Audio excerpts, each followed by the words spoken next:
Uh, Hi, my name is Amanda McCracken, and I'm the author of When Longing Becomes Your Lover, Breaking from Infatuation, Rejection, and Perfectionism to Find Authentic Love, a true story of overcoming limerence, a very long title. And I started writing the book originally just trying to untangle myself from my own patterns of um, finding, searching for love and feeling like it wasn't happening, and then better understanding um basically how I was more in love with falling in love, the pattern of that and that high of with that comes along with that, than actually the feeling, the settled feeling of being in a healthy relationship, which my body interpreted for quite a while as boring.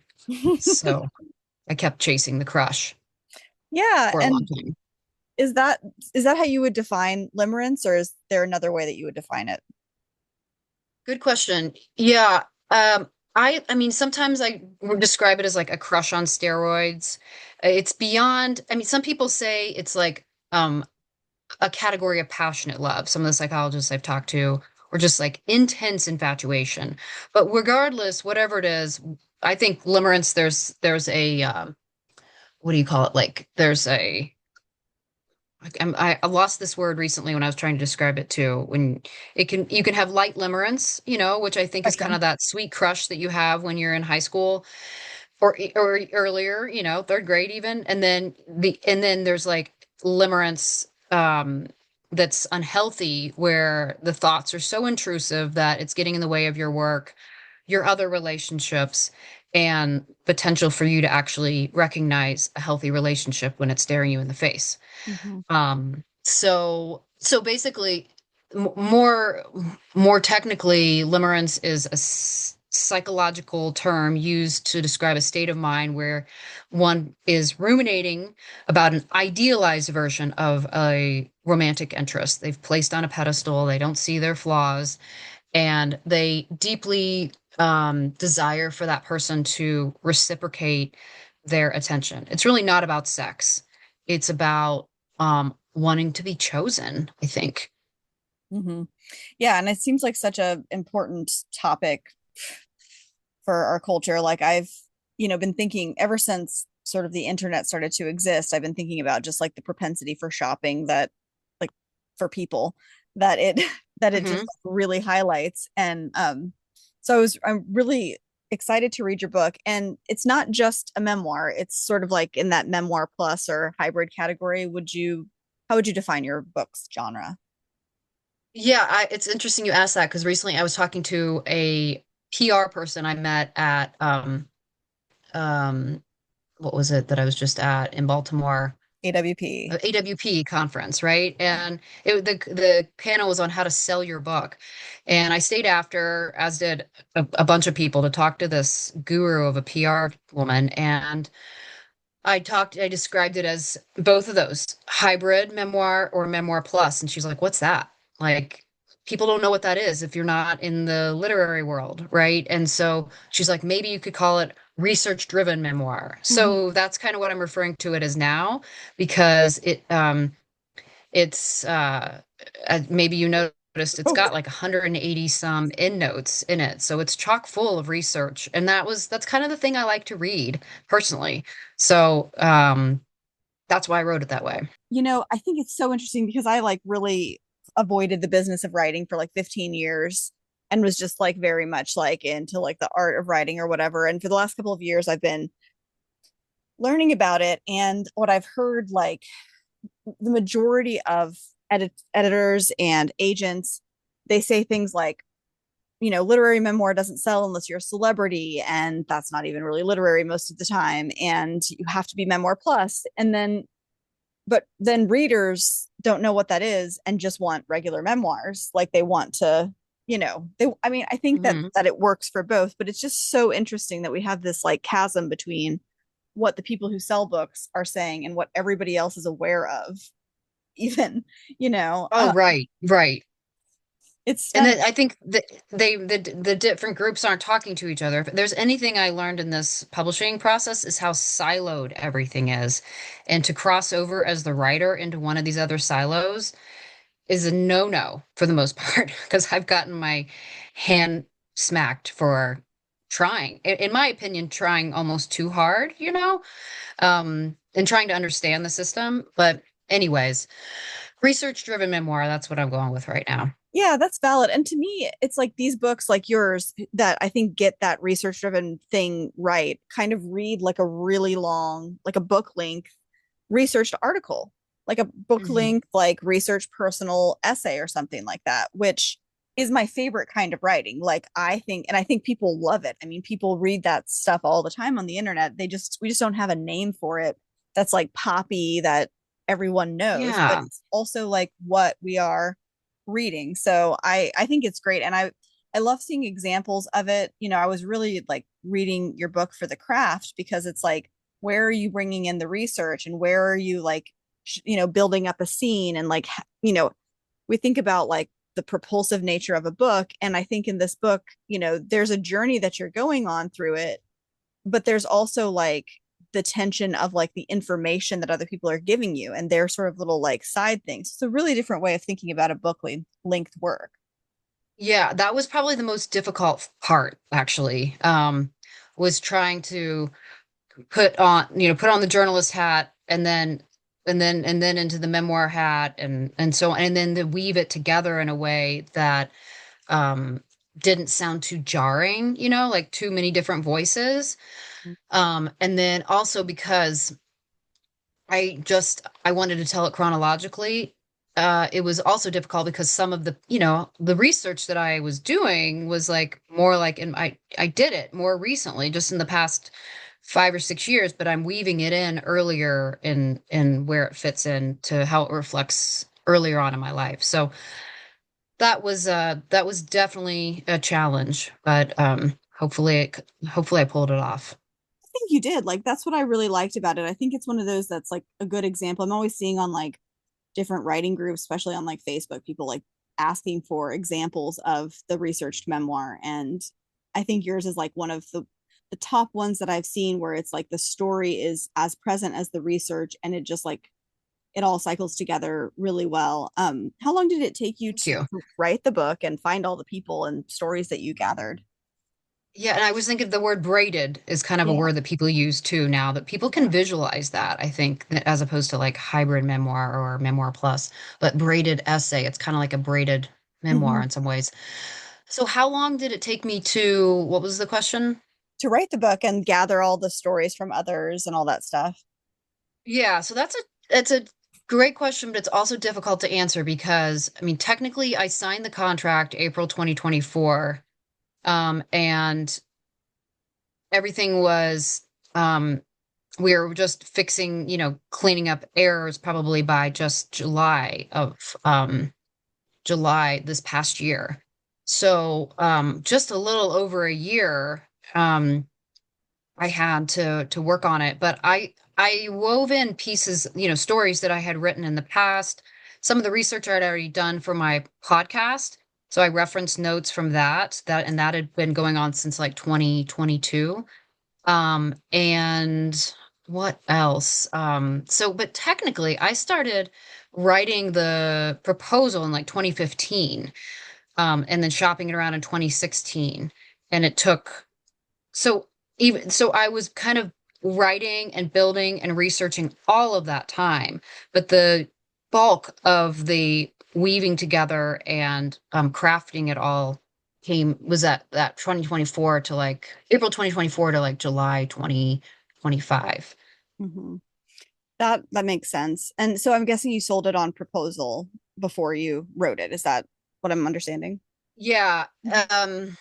So really I originally had an agent in 2020 and she couldn't sell it. And it was also pandemic, and I don't know if that had anything to do with it. It's easy to blame the pandemic for anything that doesn't work out, I suppose. Yeah. But how it landed was pretty rare. I dropped into the in like I dropped into a thread on Instagram with an editor. I was just kind of researching editors and just like I kind of was like I'm fed up trying to find an agent who can then figure it out and then sell it. And like I'm just going to try to find some editors and I'm going to email them. But I dropped into a thread on Instagram with this editor who I'd kind of done some research on, a little conversational, and then she said, "Oh, I see you are a writer. Do you have a book in mind?" And then we dropped into direct messaging, and then she said, "Send me your query, send me your proposal." Yeah, and that was October of 2020 three, October 2023. And then by December, she had worked on the proposal, got it through her team, and I had a verbal yes in December 2023. My TED Talk that ended up being like an editor's pick, which is kind of rare, so it gets a big boost on TED's site, was came out in September 2023. So I feel like that was a bit of a calling card that helped also get this editor's attention because they have such a short attention span, like myself. Mm. Like having a quick TED talk that kind of encapsulates what the story was about, I think helped sell it. And then I went and I reached out to my friend put me in touch with her agent because I'm like, I'm not going down this route of trying to find an agent now. I want somebody that I know somebody that I know that I trust has worked with. And my friend Laura put me in touch with her agent, and unfortunately her agent was willing to work with me. So that was probably January 2024. Nice. That's amazing. That sounds that's like a magical story. And I love hearing about the books like this that do have a lot of personal narrative that are also sold on proposal. That's like very hopeful and something that I didn't know about until like 3 years ago. So really good Yeah, information. I think there are lots of ways. It's just everybody just has their own freaking path. They have to just keep chipping away at. It was like the more it's kind of like an investment. It was kind of like I've sometimes compare it to like my virginity. Like the longer you wait, the more you've invested in this idea of how you want it to work out. Even though it's not going to be perfect, you just don't throw in the towel. You just keep chipping away at it. So if Hmm. anybody wants to understand what that reference is, they have to read the book. Yeah, I love that. And I think it's so interesting. I wonder what you think about, the way that your book, I mean, you're in a different generation than like what is it, the Gen Z now that is the newest. And millennials, really. I Yeah. mean, I'm technically Gen X, just on the Yeah. bubble. Yeah, I'm like an elder millennial, so I'm like on the bottom end, of that. But like I've been reading so much about, like the younger generations not having sex. And like, I wonder what you think about limerence and that. Like, what has your research shown you about the difference across generations? That's a really good question. That's a good essay right there. I should like dive into and try to sell. But um, I would say, I mean, I definitely talk to different generations, right? So it doesn't matter if you're 70 or if you're 20, people experience limerence, and some of these 70-year-olds have experienced it for the same person for like 15, 20 years, right? Like these past lovers that they just have not been able to let go of in their head. Um, Now, with regards to sex, like I'm not sure how right now I can like draw any parallels per se, but I think with what you said about the younger generation, all the reports say that they're having less sex. They're certainly more on social media and potentially dating apps, although that's those people they say they're getting off those now too. But hookup culture, which also seems to be kind of maybe on the decline. I don't know. That's at least again what the media suggests. But hookup culture, social media, and dating apps, they all create this uncertainty and don't squelch the hope at the same time, which are these two things are essential for limerence. So it's no surprise that whether people are having lots of sex or no sex, with those three things, hookup culture, dating apps, and social media, leaves people kind of in this limbo state, which is easy to fall into limerence for somebody that you idealize because you see the perfect pictures they put on social media and so forth. And you maybe get, an emoji here and there in response to your text, and you hang on to that as dear hope and apply meaning to it. So. I think that's so valid. That it's also validating because like I hated that my very brief experience with dating apps because of that, because it was just like, okay, like you're just like some name on a screen and you're like ghosting me half the time. Like, what are you hoping I'm gonna beg for here? Like it's such Right. like a And yet shitty. it still keeps you on the hook in some ways, Yeah. right? Like it's like, why didn't that person that I've never even met respond to my message on Bumble? Like how rude. Because they can, right? I feel like people just discard people so much more easily because there's just not that real intimate connection. Hmm. Even if they're having sex, there's not the real intimate connection. Yeah. So, Yeah, you really don't have to face the consequences of very much because we're like all so separated. Like I think in your book there was like you like were talking to somebody and then like didn't see that person for like I think it was like a month or something. And it just made me think like kind of randomly like that's what happens. Like you date someone and then you don't run into them for a month. And I grew up in a small town and that would like have never happened there. So it, mhm. kind of kept me from like I didn't have a lot of longing when I was a teenager because I was just everybody was in my face. We were in a small town, and it's so Right. interesting how that happens. I think there's less uncertainty in a smaller town because you know or you don't know if somebody's interested in you because you might find them out on a date with somebody else or whatever it might be. So, Yeah, yeah, yeah, it's true. It's like you can't create this sort of fantasy about what might be if you're faced with what exactly. they are. Yeah, Yep. I think that's really interesting. And I wonder if I you saw want. the word recently, fantasy bonding. Like it was some therapist on, some Instagram psychology therapist influencer using the word fantasy bonding, which is basically must be, like getting stuck in your head, fantasizing about some idea of yourself with somebody in the future. So it's kind of interesting. That's really interesting. I wish that I had access to that word for like some like past relationships and conversations with, people who like had kind of like past lovers that they couldn't get over and stuff like that. Cause that's seems like I remember thinking like you've just created this entire world that like if you were faced with this situation, you probably wouldn't be as happy as you think you would be, like Right. Absolutely. Yeah. yeah, it's really fascinating. And I wonder there's some talk of like different kinds of like I mean definitely like the girl power culture but also like religion and the way that that plays into limerence in your book, and I wondered if you want to talk about that a little bit. Yeah, sure. I one of the interesting things, two interesting connections that I tried to make in the book, and hopefully it comes across to the reader, is just how I grew up in the 90s in purity culture, and which basically encourages people to remain abstinent until they get married. And I went through like a ring ceremony. It was not creepy. My dad didn't walk me down the aisle or anything. And in some ways, it was kind of empowering. It was a choice I made. And then, that choice continued to evolve. Eventually, I was like, okay, I'll wait till a committed and loving relationship. But what I didn't realize was like falling into limerence was a safe place to remain when you are raised to kind of like, how would I describe this? It's kind of complicated, but like even the Christian rock music encourage this like putting God on a pedestal slash it was almost like romantic language that was used in this Christian rock music. So it's like, wait, are we talking about God? Or are we talking about a lover?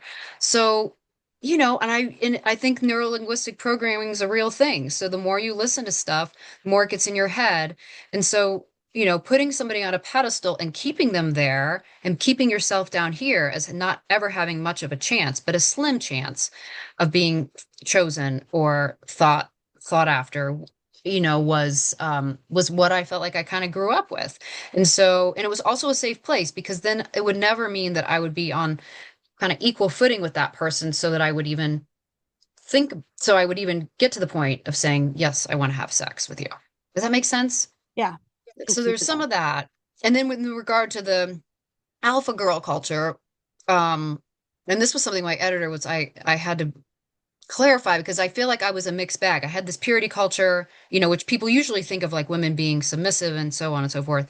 And then I also felt like I was grew up like this alpha girl culture where it was like, you want something, you go after it. You want to be a fast runner, You want to be top of your class, you want to be a lawyer, you can do it, right? But it didn't apply when it came to romance. And it felt like the way I grew up in that alpha culture, girl culture was like, if you want something, you go after it. And nothing really matters unless you've earned it. So with limerence, there's this sense of like chasing after, even if you only remain in your head, some idealized version of someone. And it also, for a perfectionist was a kind of a safe place to be because then you wouldn't make a mistake because you'd be just stuck in your head dreaming about somebody that you would like to have a relationship with. Yeah, that makes so much sense. It's funny because like the last, I think there are like 5 episodes of this podcast. A bunch of them have been released. One other hasn't, the one that we're recording right now, have focused on girl culture in like the 90s and early aughts. And, and I think it's true for before that. Actually, there was one episode with this author who did this book about Girl Scouts. So it goes way back, and Hmm. just like the weird cognitive dissonance between those two expectations. It's like you can be powerful, find your identity, do all these things like work, work, work, work, work, and also obey, obey, obey, obey, and like, follow this hierarchy. So you work, but only within the system. And it's just like Hmm. everything is like conflicting in these ways that create like eating disorder, like obsessions, addictions, like all of these, like, the problems that we have seem like so linked to the messaging, like the opposite messaging, like coming at us and kind of squishing us between it. For sure. Yeah. Good girl. I mean, people talk about the whole thing of like being a good girl, right? But then I feel like in college it was a tough place because I'd grown up feeling like I was supposed to be the good girl, get the straight A's, go to church, be a good friend, whatever, and then you get to college and then like you also want I wanted as a competitor, I was like, I want to win. Like I want to win the guy. I want to be desirable. So how do you, yeah, reconcile those two things of being the good girl, but also the desired girl? And it was a really weird, tough place to be. Yeah, it's almost like it's designed for us to fail Yeah. regularly. Yeah, some of my girlfriends just like, I don't know, figured it out early, met really great guys and weren't like turned off by it feeling secure. And to me, I was like run like hell away from something that felt secure and like somebody with their arms wide open. I was like, no way. Like that's boring. That's too easy. Yeah, yeah, So, it must be a problem if it's that easy. yeah. Yeah, no, I love that. I think that will resonate with so many people. And I wonder what the solution is. I really like the exploration in your book, and just like I think identifying it as a thing, giving it a name even is so powerful, like knowing that limerence is a thing that is not just, a vague, suspicion that we have, but actually something that you can, one of the people in your book talked about it being the specific focus of their addiction, I think, where it's like it was, I think, sex and alcohol were the two that that person had dealt with, but then they were like, but actually I realized I was just addicted to limerence, or in addition to.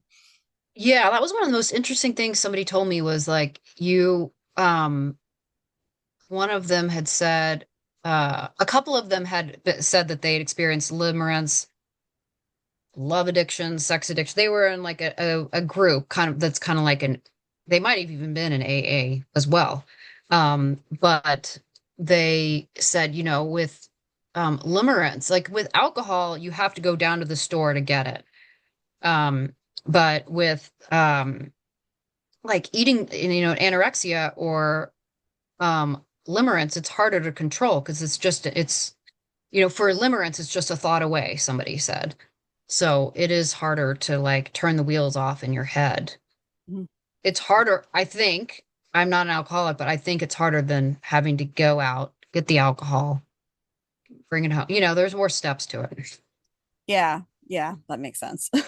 I've always like, I have come from a family of a lot of people are addicted to different things, and all those steps have always been so daunting to me. I'm like, you have are actually like an incredibly motivated person to be able to like go out when you're tired and get Yeah. cigarettes. Like I cannot Mm. make myself do anything.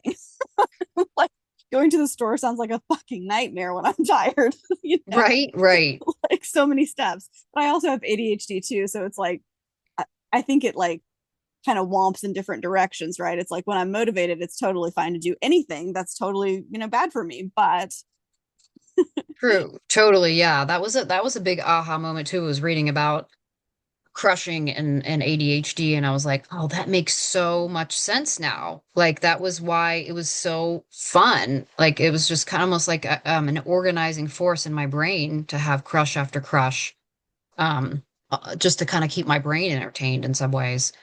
But and what I read also, so much of what AA boils down to, and what I've understood with limerence and love addiction is that it does really boil down to like some of the same principles of finding yourself worthy of better patterns, like self-love. I mean, it's so, you hear so much about that. You see it like engraved on mugs and embroidered pillows and everything, but really does boil down to that principle.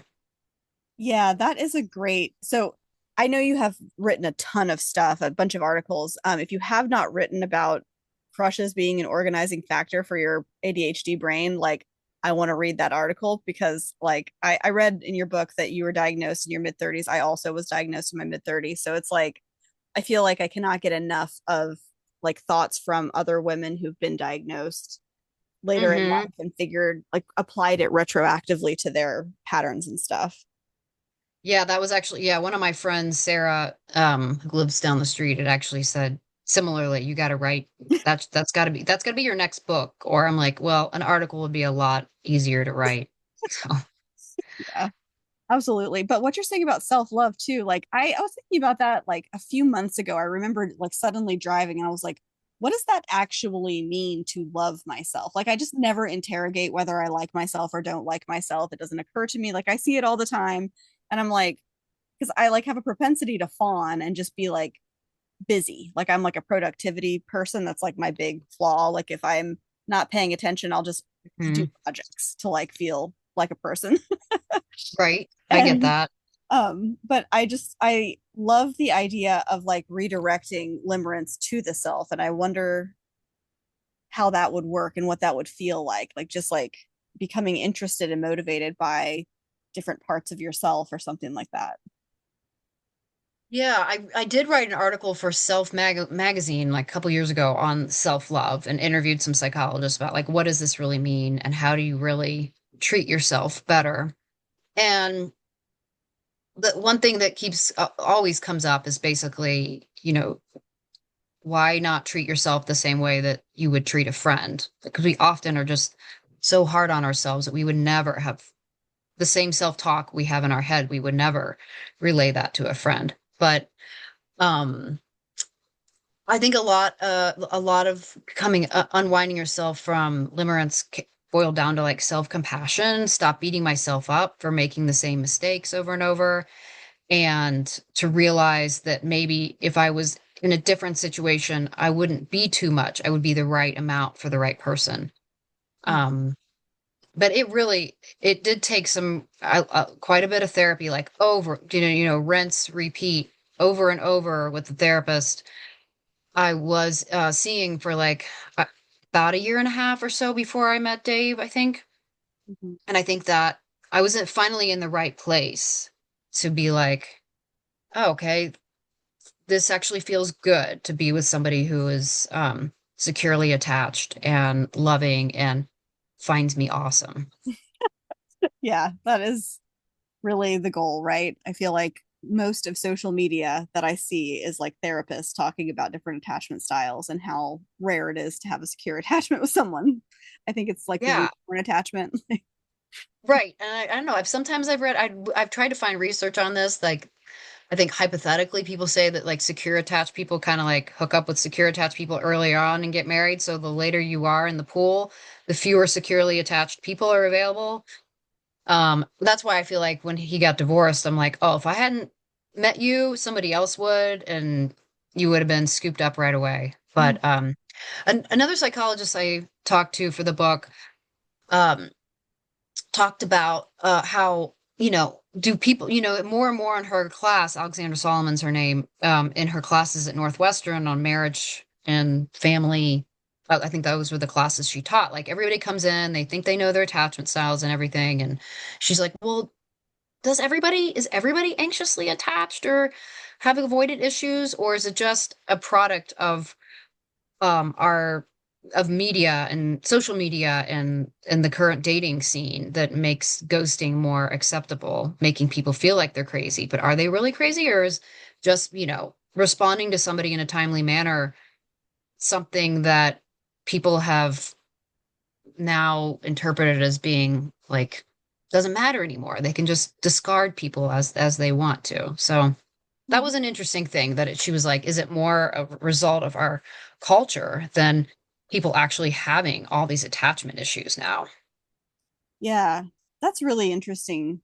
That's like super interesting because I feel like I wonder, I don't remember if this was in your book. Like I just reread your book like in the last couple of days because we had changed the schedule. So I'm like, and I was like going through and like reading chunks of it. Now I'm like, did I read this or not? But like the attachment styles and limerence, like what's happening there. I would like love to hear like a rundown of like what, how the psychologist or therapist on Instagram will have like these like little lists of like this is how limerence would work in an anxiously Right. attached person or whatever.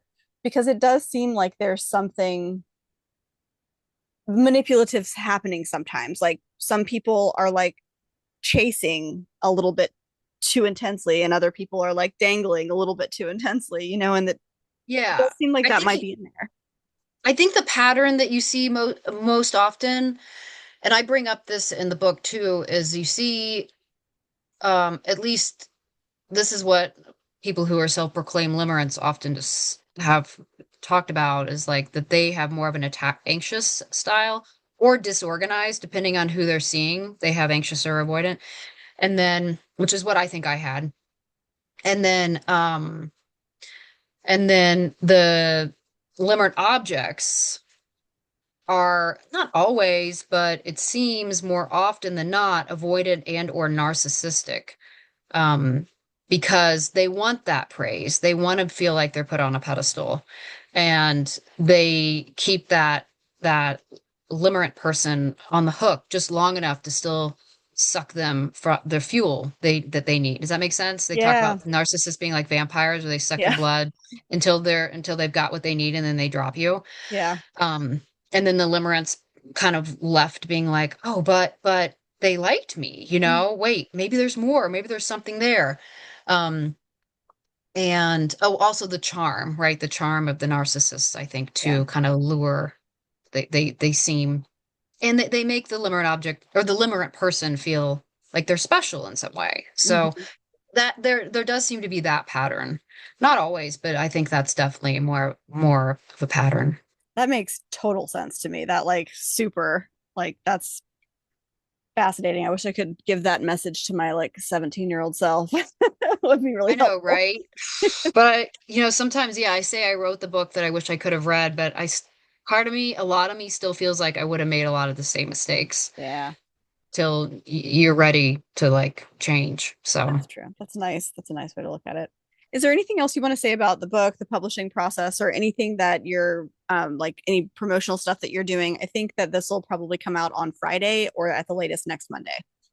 okay, cool. Well, if anybody's based in Chicago, I will be talking in Chicago with that specific psychologist I spoke about, Alexander Solomon, at the book stall on April 2nd. It's a Thursday night. And I will be doing a talk at the Bibliothèque in Manhattan on May 14th, and then we'll see what else I can make happen from there, because it is hustle Yeah, and I'm yeah. tired. But Yeah. and then you can find me on Instagram, Amanda J McCracken, TikTok, The Longing Lab. I think that's what I'm at, and that's also the name of my podcast that I have a episode out every month.